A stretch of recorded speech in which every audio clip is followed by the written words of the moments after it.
Okay guys, so I'm going to start on the back and just cover some very simple things that I get asked quite a lot, and some coaches can maybe take it for granted, like it's that simple sometimes for some people that they kind of forget the details about it. Okay, so when you're on someone's back, the seat belt, like hand position, how should we do it? Which way should we fall? Where should our head be? And what should we do with our hooks? Okay, so the seat belt is one over the shoulder, one under the armpit, wearing it like you would just in the car, right? Like a seat belt. Okay. It is my preference that the one underneath grabs. Okay, so my choking arm, the arm on top, I will connect to the chest and then cover it like that.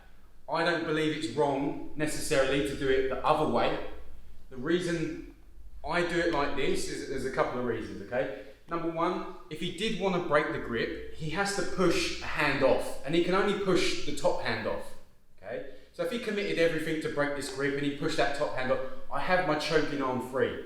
If that was the other way around, if I put my choking arm on top and he committed everything to push that off, I now don't have a choking arm. Now, in reality, is that going to happen against the high level guys? No, they know this is the choking hand. So if I put that on top, it is very rare that, if I do this, it's very rare that he will commit to the top hand and just let me have this, okay? But I also feel it gives me a tighter connection on the back, on his chest. So sometimes like this, you might be able to see it here. There's just a natural little gap here. Can you just feed your hand in underneath? Yeah, and he might wedge in like this. I really like doing this. Now like connect your hands and shove it away. Yeah, exactly. And then he's broken the seatbelt. I like wedging the blade of my wrist against his chest and then pulling it in like this. And I'll even cover my whole hand. What I definitely won't do is grab my wrist. Now he has this to grab, it's the most leverage he could possibly get, and he's controlling, so even if he breaks the grip, he has my choking hand, okay? So I connect it to the chest, and then I cover it as much as possible, and then I squeeze my elbows. I can't be an open elbow like this, because now he can actually still spin, yeah, and rotate and do whatever, okay?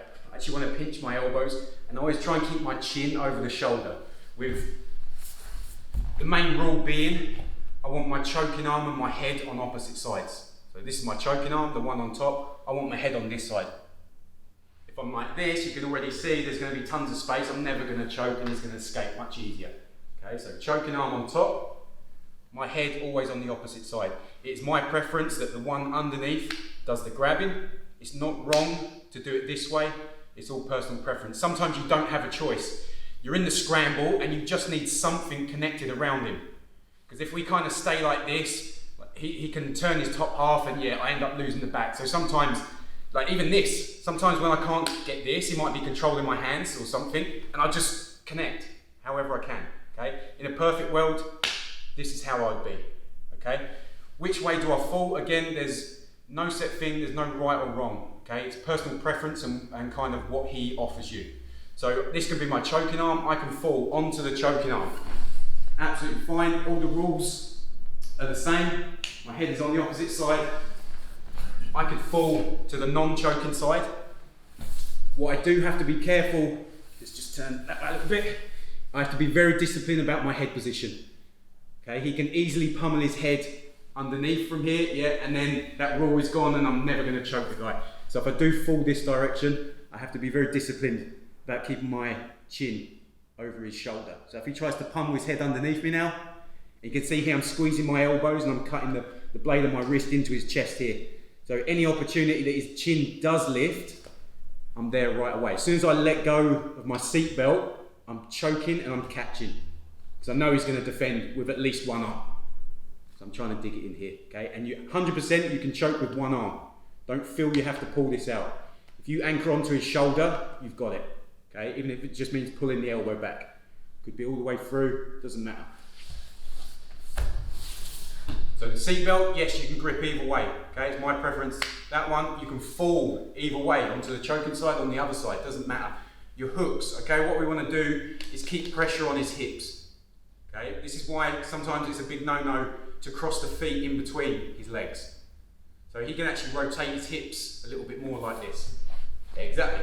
If I go here and put downward pressure and here downward pressure, if he tries to turn left or right with his bottom half, it's stuck. Okay. Not only that, yes, he could potentially footlock me here, this old classic one. I don't have to worry too much about that to a certain degree. if he does start doing that, and you're really caught, go on, here like this, yes, he can ankle lock me, but if he can't put his hips in front, he's not going to get it. So I could bail out and just push his head forward, try and drive your hips forward. Okay. The downside of that is he's probably going to hide his back now.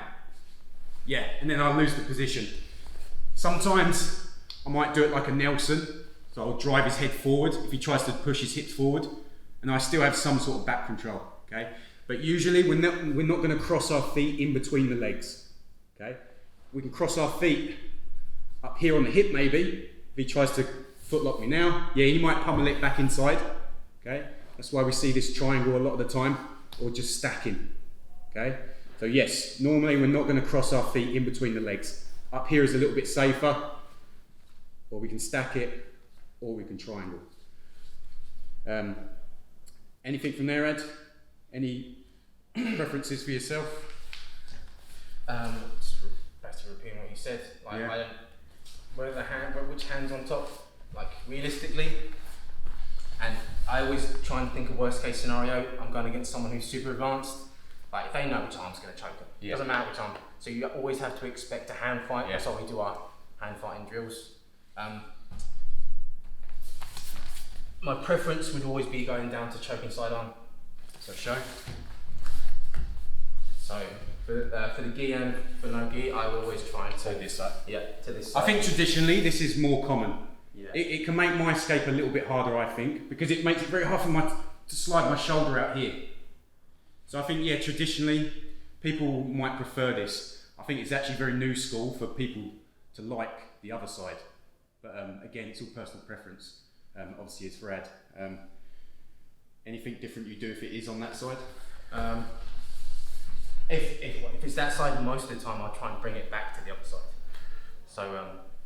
So if I'm here and I feel like I'm not getting it, I will often deliberately get rid of this hook, swim it underneath, come back up to go to the other side. I also find as well, like especially in no-gi, like I do find it hard to just keep this position. Like if my partner's slippery and even if I'm like this, my partner, he can still begin to turn. So yeah, it's just really frustrating that it happens. So a lot of the time I'll get it in, especially if I want to like have points awarded, I'll get it in. And then what I'll do is I'll go back to sort of this position, and I find that if I pin the hips this way, my partner has a harder time moving. You better try it. Yeah, it's a harder time moving his hips. And then I'll go back in if I want to score points again. Well, this is the thing, like traditional IBJJF, you have to get hooks in like this. But actually, I don't think this is the best form of control. What you're going to find is people will often put this hook high, because like Ad said, people are going to, and then start turning. So yeah, if you're playing the sport, if you're IBJJF, you go here, me personally, I'll get my points, and then I'll put this hook high. Or I'll triangle off, or I'll stack the feet, or whatever. You know, in ADCC, most guys, they're going to body triangle. This is super hard to get rid of. Like I can try swimming it out and bringing it towards me, but this is really tricky. That's got to change. They've got to change the rule for that. I think if it just like they did with like the hill, this has got to be 4 points, 100%. I think. But what do you think? Yeah, it fucking sucks. Yeah. and it should be rewarded. Like, so hard to get out of.